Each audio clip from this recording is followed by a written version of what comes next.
سنن ابو داود میں صحیح سند کے ساتھ روایت ہے، رسول اللہ صلی اللہ علیہ وسلم نے فرمایا، اپنی بیوی کے چہرے پر ہرگز نہ مارو اور نہ ہی اسے گالیاں دو، بلکہ جو خود کھاتے ہو اسے بھی کھلاؤ اور جو خود پہنتے ہو اسے بھی پہناؤ۔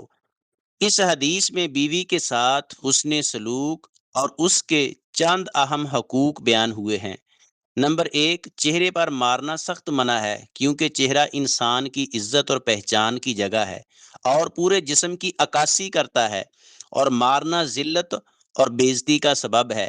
اسلام میں تو کسی جانور بلکہ شیطان کو بھی گالی نکالنا منع ہے، تو بیوی کو گالی نکالنا بالاولیٰ منع اور ناجائز ہے، کیونکہ انسان ہونے کی حیثیت سے اشرف المخلوقات میں شامل ہے۔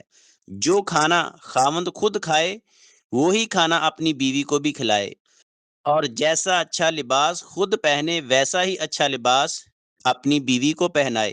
یہ نہ ہو کہ خود تو باہر سے بیف اور مٹن کھائے اور بیوی کے لیے دال لے کر آ جائے، خود مہنگے اور اچھے کپڑے پہنے اور بیوی کے لیے نکمے اور عام کپڑے لائے۔ اس معاملے میں بہت سارے پڑھے لکھے لوگ بھی فیل نظر آتے ہیں۔